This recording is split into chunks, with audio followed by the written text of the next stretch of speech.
All right, today we're going to talk about the world's most accessible exercise, walking.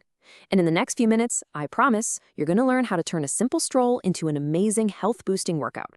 I mean, just think about it for a second. There's no gym membership, no complicated equipment. It's just you and the world outside your door. It's the exercise we were literally built to do.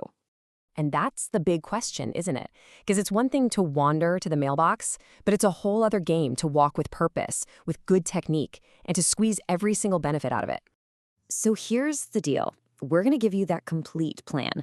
We'll cover why you should start, how to do it right to stay safe, and a real concrete plan you can literally start the second this is over. Okay, first things first, let's talk about the why. What are the incredible rewards you get from walking? And more importantly, just how simple is it to actually begin? Look at this list. What's so cool is how it covers everything. A regular walk strengthens your heart, it makes your bones stronger, helps keep your blood pressure in check, it even helps with weight and gives you more energy. It is a genuine full-body tune-up. And you know what the best part is? You barely need anything to start. Forget all that expensive gear. Your single most important investment is just a good, supportive pair of shoes. Make sure you've got that half-inch of wiggle room for your toes, and trust me on this one, stay away from cotton socks. They trap moisture and are just asking for blisters. And of course, just a quick but really important reminder here. Before you jump into any new fitness routine, it is always a super smart move to have a quick chat with your doctor, just to be on the safe side. All right, let's get into the mechanics, because how you walk matters just as much as that you walk. Seriously, a few small tweaks to your form can make a massive difference. And this right here says it all. On the left, we've got what we see everywhere, right? The phone slouch. But now, look at the right. Standing tall, your head is up, shoulders are back, your core is engaged.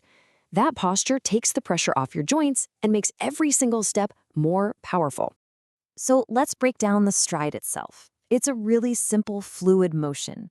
Your heel hits the ground first, then you roll smoothly forward onto your toe. And your arms, they're not just hanging out.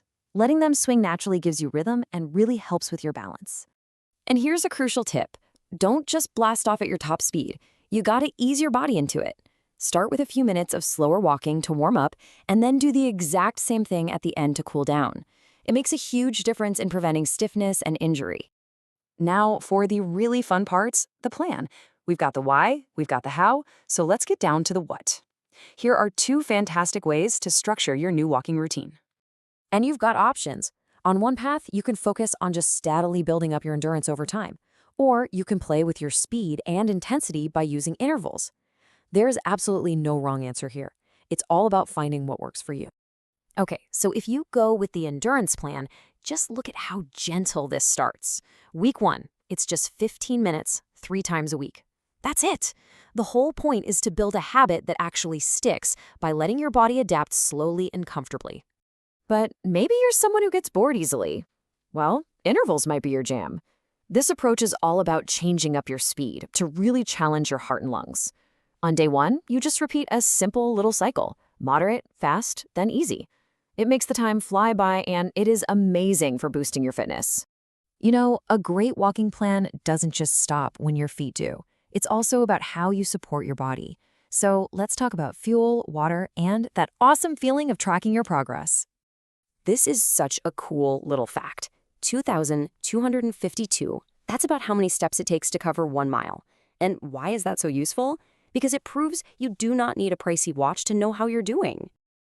And here's another super simple way to track your progress. No tech required. If you go for a brisk 30-minute walk, you can feel pretty confident you just covered about 1.5 miles. That's over 3,000 steps. It's simple, it's effective, and it's totally empowering.